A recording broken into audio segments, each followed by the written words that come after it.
esse momento que, essa data que a gente sabe que é convencional, mas que não deixamos de nos lembrar. E para a gente estudar hoje, é tão interessante porque eu estava me preparando para estudando o capítulo 14, que fala do honrai, né, nossos pais, que também não é uma novidade espírita, né? Ela é uma imposição do Velho Testamento mosaico, né? Está lá, é um dos mandamentos, honrar pai e mãe.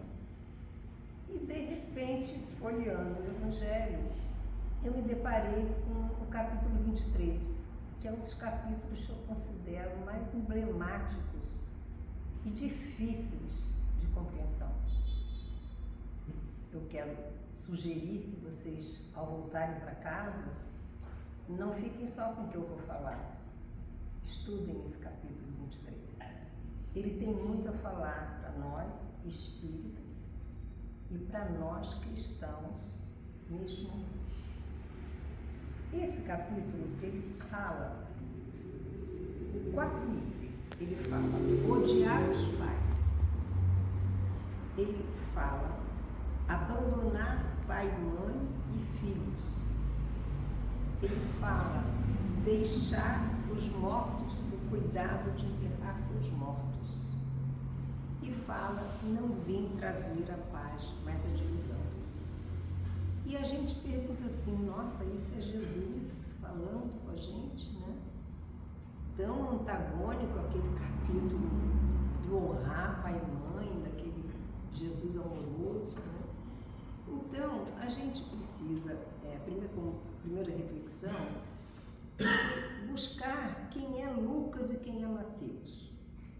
E já vou dar uma dica, assim, se alguém aqui tem Netflix ou consegue buscar na internet, procurem, se já não viram, a série The Chosen, Os Escolhidos. Essa série, ela está trazendo Jesus para o mundo inteiro, está ganhando prêmios, é lindíssima. Eu não consegui assistir a quinta temporada, porque é a temporada da crucificação, e eu ainda não tive coragem para começar a assistir. Mas a série inteira é muito linda, né? Então, a gente foi buscar entender quem era Lucas, porque essas falas vêm de Lucas, vêm de Mateus, e fui lembrar de novo quem é Lucas e Mateus. Lucas não foi apóstolo. Lucas foi um evangelista que se embebeu das mensagens de Marcos, que dizem que é o primeiro que começou a escrever. A gente sabe que a história foi sendo mexida, os concílios e tudo mais, nem tudo que é dito, porque na época de Jesus só Mateus, a gente vê no The Chosen o tempo inteiro Mateus escrevendo, né? Mateus foi testemunho mesmo da passagem do Cristo, né? Então, os evangelhos foram escritos mais ou menos na época, no primeiro século depois de Cristo. Quer dizer, olha quanto tempo passou, né? Entre os anos 50 a 100. E o Lucas, ele escreve, isso é importantíssimo, né? Porque o Lucas vai escrever para os gentios. Ele vai escrever em grego, enquanto Mateus vai escrever em latim para os judeus. Então, o que a gente vê? Ele vem nos dizer, quer dizer, Lucas vem apresentar, né, ele tem um propósito de dar uma organização nessa história de Jesus. Ele vem nos apresentar um Jesus como modelo de vida para os cristãos. Ele está falando com os cristãos gentios, os que não eram judeus, né? Então ele vem explicar que no cristianismo não era uma seita judaica exclusivamente. Havia esse questionamento. Mas Lucas vem dizer que o cristianismo é a verdade universal. A mensagem cristã tem uma abrangência universal. E ele vem dizer que Jesus trouxe redenção dos pecados, ele veio para nos dizer que a vida é imortal, né? Porque o que se pensava antes era condenação, né? Nós vamos ver na história religiosa que tinham os saduceus e tinham os fariseus. Os saduceus não acreditavam em nada, não acreditavam em vida após a morte, enquanto os fariseus acreditavam, né? Mas Jesus vem trazer a mensagem que a gente aqui, como cristãos que somos, sabemos, a mensagem de que somos seres imortais. Então Lucas vem apresentar essa visão e ele tem a intenção de romper essa barreira, né, entre o judaísmo categórico e a mensagem de redenção que Jesus veio trazer, né? Ele tem como foco, né, Lucas, os marginalizados. Quem eram os marginalizados dessa época? Os pobres, né? Os doentes, as mulheres, que eram muito desconsideradas. A gente vê toda a passagem de Jesus, tudo que ele fez com relação às mulheres. A todo momento ele está nos salvando, está nos dando dignidade, está nos mostrando, né? Então ele veio para quem achava que já estava perdido, que a vida não tinha mais sentido. Ele tem como central, a missão central dele é dizer que nós tínhamos uma missão divina. Então Lucas vem com essa... Vocês guardem bem essa questão da mensagem que Lucas vem trazer. Ele vem traduzir em grego para os gregos a mensagem de Jesus. Então ele traz realmente a mensagem da salvação, né? Eliminando a tese da condenação. Tá? Mateus, que foi apóstolo de Jesus, que também dizem que escreveu também nesse período de séculos, né? Ele vem falar para os cristãos judeus, aqueles convertidos. Então, o Mateus, ele tem como objetivo falar para esses cristãos convertidos e perseguidos, né, que Jesus é o Messias. Então, esse é o objetivo do Evangelho de Mateus, né? E tinha como desafio justamente quem? Os saduceus e os fariseus, cada um com a sua ideologia, a sua convicção em relação à religião. Então ele vem apresentar um Jesus como o Messias da tradição judaica, dizer, olha, esse Jesus precisa ser acolhido pelos judeus como o Messias prometido nas escrituras tradicionais, né? Então um se expressava na linguagem grega e o outro se expressava em latim. Aí o que a gente vai ver? A gente vai ver que... Deixa eu ver se eu não perdi. 3, 4. A gente vai fazer algumas considerações. Enquanto o Lucas vai se expressar na palavra do grego, que não tem o mesmo significado do latim, a gente vai ver uma diferença de interpretação. Porque o que são as palavras para nós, né? As palavras, elas são as possibilidades que a gente tem de se expressar. Nada mais do que isso. É uma tentativa que a gente faz de entender o mundo, interpretar o mundo e expressar, como eu estou fazendo aqui. Mas elas têm múltiplas variações, seus significados, né? O que nós estamos estudando aqui vai sair diferente para cada um de nós que estamos aqui, encarnados e desencarnados, né? Porque nós temos o quê? Nós temos uma cultura diferente, nós temos instruções diferentes, nós temos conhecimento do cristianismo diferenciado. Então, cada um, né, a gente costuma dizer na comunicação, que a comunicação não é o que eu falo, é o que você interpreta do que eu falo, né? Por isso que há tanto desentendimento. Você fala uma coisa, a pessoa fala assim, eu não entendi. O que você quis dizer mesmo? Você me ofendeu. E você às vezes fala sem querer ofender. Então, por quê? Porque, na verdade, a palavra que eu escolho, ela está embasada no meu cabedal, no meu potencial de interpretar o mundo, as coisas.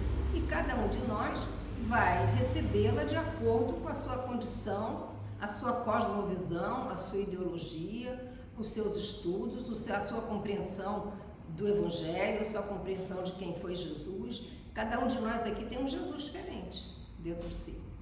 O nosso Jesus não é igual.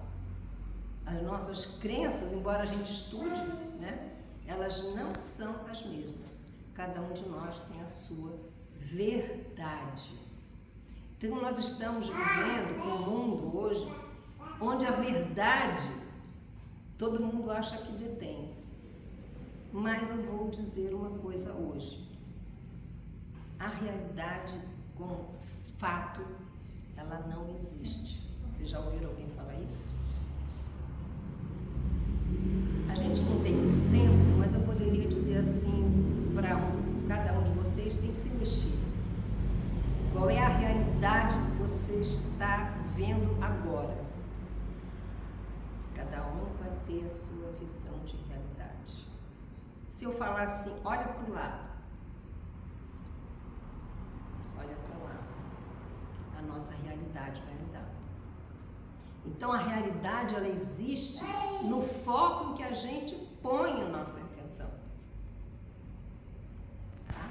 Então, quando Lucas fala, vocês vão ver depois a mensagem de Lucas, no odiar pai e mãe, no grego tinha um significado mais ameno. No grego isso queria dizer amar menos, não amar tanto, quando ele fala, né, no odiar pai e mãe. Ele fala, nós vamos ler depois os capítulos do Evangelho. Ele fala em odiar pai e mãe. Quem não odiar seu pai e sua mãe não é digno de me seguir. No grego, ele quer dizer que quem não amar mais, né, as verdades que ele trouxe, não é digno de segui-lo. Então, a interpretação que cada um vai dar depende muito do que a gente pensa, né, do que cada um tem condições de falar. Então, nós vamos ver, por exemplo, em Mateus já é mais dureza. O latim já é mesmo no sentido que a gente dá a palavra odiar. É realmente renegar, né? É você se opor totalmente. Mas como que a gente pode imaginar que Jesus amoroso, né? Jesus que nos convoca ao amor fraterno entre nós, como Ele nos amou, poderia dizer tal coisa para nós, né? Então a gente vai ver que quando tem a mensagem que se atribui a Jesus, o Evangelho questiona isso, a gente precisa se abster daquela queda letra e pensar para quem Jesus falava.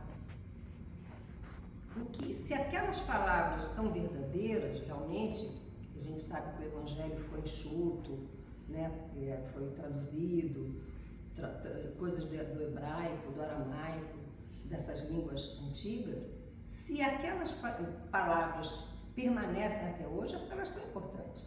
Mas são importantes que a gente entenda o que elas querem dizer, né? Então a gente vai ver, a nossa preocupação é ver para quem Jesus falava. Jesus, quando fala odiar e abandonar pai e mãe e deixar os mortos enterrar seus mortos, eu não vim para paz, eu vim para divisão, ele está falando com um espírito imortal que nós somos. Ele não estava falando com o ser humano encarnado. Ele está falando para aquele seguinte: quem não aceitar a mensagem da Boa Nova que ele trazer, que é de que nossa existência é imortal, portanto as coisas espirituais têm que estar acima das coisas materiais, a gente não vai entender esse evangelho. Ele não veio falar para pessoas encarnadas, não vem falar para pessoas que estão vivendo na vida de 60, 80, 100 anos. Ele vem falar para aquilo que ele veio trazer como mensagem maior, que é a imortalidade, a existência, né, e a natureza de cada um de nós. E aí sim, aí quando ele fala odiar pai e mãe, quer dizer, no sentido grego, se você amar mais a sua parentela do que a mim, quer dizer, aos ensinamentos que eu trouxe, você não é digno de mim. Gente, isso é muito forte. Isso é muito forte. Porque a gente pode fazer uma reflexão e ver quem somos nós, os cristãos, de todas as igrejas hoje. Será que nós somos realmente cristãos que entenderam a mensagem do Cristo? A mensagem da imortalidade, da fraternidade, do amor, da vida passageira, da vida sucessiva, das reencarnações que nos colocarão de novo entre nós, face a face, né? Com nossos afetos, nossos desafetos. Será que a gente entendeu realmente a mensagem de Jesus, né? E aí, eu pergunto, hoje, que nós estamos vivendo um momento de transição planetária, todo mundo sabe, né? O mundo está passando por mudanças assim, radicais. Os antagonismos estão em todos os lugares. E eu pergunto hoje, para nós que estamos aqui, eu vou ter a liberdade de perguntar: quem são os mais de 200 mortos na chacina do Rio de Janeiro? São 4 vítimas e o resto bandido? Essa seria a mensagem cristã? Ou seriam os 211 irmãos nossos, com os seus sofrimentos, as suas dores, as suas vidas, né, imortais, que fracassaram, mas que não merecem de nós o julgamento? Então, isso nos faz, nos obriga a assistir uma televisão com esse alerta, porque a imprensa já coloca as coisas na nossa mente e a gente vai aceitando quando fala que tem bandidos e tem só 4 vítimas. Para nós cristãos são 211, eu não sei se aumentou, irmãos nossos que foram chacinados. E que nós não podemos fazer o julgamento que a mídia quer que a gente faça, né? Então, isso é uma questão de olhar a realidade como ela é, porque nós estamos ainda pensando, em determinado momento, como os saduceus, que não criam na ressurreição, eles acreditavam na morte. Nós estamos, e eles eram uma seita judaica de elite, né? Os saduceus eram aqueles que estavam no topo da pirâmide. Ou nós pensamos como os fariseus, os hipócritas, aqueles que estavam, a gente vai ver isso na história de Jesus, julgando a todo momento, né? Pegando a letra na forma. Embora acreditassem na ressurreição, nos anjos, na vida espiritual, eles eram muito rigorosos, né? Eles eram aqueles que praticavam uma coisa e faziam outra. Então, embora a gente não possa atribuir a Jesus com exatidão esses registros, né, que estão no Evangelho, que eu vou até pegar rapidinho, já tem 10 minutos, e ele fala, Lucas, por exemplo, Lucas, nesse capítulo 23, ele vem dizendo assim: se alguém vem a mim e não odeia a seu pai e a sua mãe, a sua mulher e a seus filhos, a seus irmãos e irmãs, mesmo a sua própria vida, não pode ser meu discípulo. Olha que mensagem forte, né? Se a gente for pegá-la ao pé da letra. Isso não está coerente com a doutrina cristã, muito menos com a doutrina espírita. Lucas diz: e quem quer que não carregue a sua cruz e me siga, não pode ser meu discípulo. Lucas diz: aquele dentre vós que não renunciar a tudo que tem, não pode ser meu discípulo. Quem quer que, tendo posto a mão na charrua, olhar para trás, não está apto para o reino de Deus. Então, esse evangelho, ele vem nos colocar assim em xeque. Puxa, que mensagem é essa? Cadê aquele Jesus da terra, o Jesus do amor, o Jesus que veio nos apresentar a salvação, né? A custo de todos nós, do nosso esforço, da nossa luta, por intermédio de vidas sucessivas, por intermédio das nossas experiências, nosso sofrimento, nossas dores, nossas conquistas. Cadê esse Jesus, né? Se ele já está nos pedindo para odiar de cara tudo isso. Mateus, ele fala assim também nesse capítulo: aquele que ama seu pai ou a sua mãe mais do que a mim, de mim não é digno. Aquele que ama seu filho ou a sua filha mais do que a mim não é digno. Aquele que houver deixado pelo meu nome a sua casa, os seus irmãos, as suas irmãs, ou seu pai, ou sua mãe, ou sua mulher e seus filhos, receberá o cêntuplo de tudo isso e terá por herança a vida eterna. Tradução. Porque essa mensagem do capítulo 23 nos coloca em xeque-mate.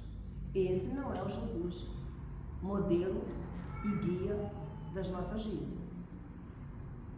Mas ele não está falando para Maria Ângela abandonar seus pais, seus filhos, sua mãe. Ele não está falando para nenhum de nós individualmente. Ele está falando para a essência espiritual da Maria Ângela. Se você se mantiver apegado às coisas da matéria, você não é digno de me seguir. E nós compreendemos a mensagem porque nós estamos presos a nossas verdades.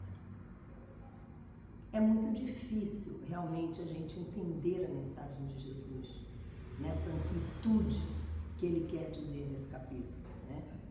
Nós todos estamos presos às nossas verdades, às nossas concepções, à nossa forma de enxergar o mundo, apegados à matéria, às coisas que nós temos, né? Nós estamos todos ainda muito apegados à vida corpórea. Nós sabemos da imortalidade, mas nós ainda não entendemos o que ela significa na nossa vida. Muitos de nós, cristãos, estão hoje diante da televisão aplaudindo a chacina no Rio de Janeiro. Bandido morto, bom é bandido morto. Quando não se sabe se aquelas pessoas todas são realmente criminosas. Mas nós estamos impregnados pela mídia, julgando aqueles que se foram daquela forma tão trágica. E se a gente deixar, a gente é levado a pensar desse jeito, com uma justificativa ou outra. Quando nós, cristãos, irmãos em Jesus, temos que ver em todos eles essências espirituais como nós, destinadas à perfeição como nós, que tiveram uma vida ceifada de forma trágica por alguma razão que também foge a nós. Não nos cabe procurar entender e muito menos julgar. Mas eu vejo, porque a gente está vivendo hoje um mundo de internet e a gente vê pessoas do nosso lado, do nosso meio familiar, falando exatamente isso. Todos eram bandidos. Então todos mereciam a morte. Então nós estamos implantando nas nossas concepções cristãs que a pena de morte ainda é justificável. Nós não estamos raciocinando sobre isso. Todos são bandidos se não tiver um que não seja bandido. Se ali tiver apenas um filho de alguém que estava correndo de chinelo pela rua, fugindo da polícia. E nós cristãos, impregnados pela mensagem que nos chega pela TV, pelo celular, acabamos adotando essa paranoia que se instalou no país. Divididos, né?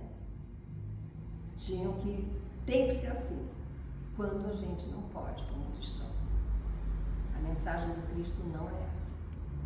Não é que a gente julgue, não é que a gente condene, não é que a gente aplauda. A gente precisa entender a mensagem que está além da matéria. Além da matéria. Porque eu acredito que a gente também será responsabilizado por isso. A quem mais foi dado, mais será cobrado. Se você se diz cristão, se você se diz espírita e é capturado por um pensamento dessa forma e passa a reverberar essa mensagem, você será responsabilizado, porque você está ajudando a essa egrégora que quer se implantar no nosso país, na nossa realidade, nas nossas verdades, né? Então nós precisamos entender que a mensagem de Jesus é para todo o tempo, né? Quando ele fala assim, nós estamos presos à verdade, nós priorizamos os nossos laços corporais. A gente, quando perde um ente querido, seja por afastamento físico, seja pelo falecimento, a gente ainda se pega, a gente ainda diz: eu perdi fulano, eu perdi meu cachorrinho. A gente sabe que não perdeu, mas a gente usa essa palavra. Estamos como se nós estivéssemos realmente rompidos com aquilo. Uma vez eu assisti uma palestra no centro que a pessoa dizia: pai, mãe, filhos, é só para essa vida. É mentira que a gente vai encontrar de novo. Eu fiquei estarrecida, né? Como se a gente não vai acreditar que eles estão em algum lugar, que nós vamos nos reunir outra vez, que nós vamos nos reencontrar? Mesmo aqueles desafetos, mesmo aqueles que vieram para que a gente educasse, para que a gente estivesse em contato, para que a gente pudesse dirimir as nossas faltas, né? Então nós vemos que nós nos apegamos ao bem material, nós ainda choramos os nossos mortos como se não conhecêssemos a vida da imortalidade. Nós nos dividimos. Quando ele fala, eu vim trazer a divisão, ele não está dizendo que ele quer que a gente se divida. Ele está dizendo que ele veio trazer a divisão porque a sua verdade vai combater a nossa. E a gente vai se dividir em casa assim, porque eu vou pensar assim e você vai pensar assado. Então, quando ele fala isso, ele não está falando, nem está aconselhando que a gente se divida, mas ele sabia que a gente ia se dividir. E nós estamos divididos como saduceus e como fariseus. Nós vivemos às vezes uma vida cristã hipócrita, sem realmente entender a mensagem de paz, de amor, de perdão, né? De fraternidade, de redenção, de salvação, de purificação que nós todos temos à nossa frente, né? Então a gente vai encerrando e eu vou só ler o que eu poderia traduzir dessa mensagem do capítulo 23. Como é que poderia estar escrito para nós essas coisas? Aquele que não sabe a respeito de sua verdadeira essência, sua destinação imortal, rumo ao progresso de si mesmo, não pode, porque não tem condições de caminhar comigo. Não fica melhor? Não fica mais claro para a gente? Não é? Aquele que ainda não sabe a respeito de si mesmo, da valiosa presença no mundo que somos nós, que ainda não entendeu isso, que julga os outros, que condena os outros, não está apto a caminhar comigo. É isso que ele quer dizer. Aquele que se apega aos laços e bens materiais, não, enquanto essa ignorância perdura, é digno de mim. Não é verdade? Quem se apega ao que tem, aos anéis, ao invés dos dedos, não é digno de caminhar com ele. E aí, para encerrar, poderíamos traduzir assim: eu vim separar aqueles que verdadeiramente creem dos que ainda não creem. Mesmo na própria casa, na igreja, nos templos, na vida de relacionamento, no mundo em que a gente vive. Então, o capítulo 23 é um capítulo devastador, é um capítulo que nos exige muita reflexão e que eu sugiro que a gente chegue em casa essa semana, né, que é a semana que nós vamos estar assim mais recolhidos, né, que a gente vá lá entender o que Ele quer nos dizer. Porque não é isso que Jesus quer de nós. Ele quer que nós o conheçamos e comecemos a buscar, a entender, coisa que a gente ainda não está em condições de fazer, a mensagem que ele veio nos trazer. Então era o que vinha para hoje, né? A gente se deparou com esse capítulo que a gente sabe que existe, que tem, e a gente às vezes passa batido, mas a gente precisa ver, porque a doutrina espírita nos facilita nessa compreensão, tá? Que Jesus nos abençoe, que a gente possa fazer essa reflexão, que a gente possa ter discernimento de ouvir, para que a gente possa viver os dias que estão por vir ainda, com tantas verdades e tantas concepções que a gente acaba abraçando sem entender que é realmente o nosso papel. Nós viemos para salgar o mundo, Jesus já nos falou. E dessa forma a gente não tem condição de salgar nada. Sejamos sal no mundo de hoje. Acho que é isso que o mundo espiritual precisa de nós. Tá bom? Então, gente, um prazer imenso. Vocês me fizeram estudar, vocês me fizeram rever conceitos, concepções. E quando eu comecei a preparar, eu jamais imaginei que a gente estaria vivendo a realidade que nós estamos vivendo hoje. Tá bom? Muito obrigada. Até uma próxima.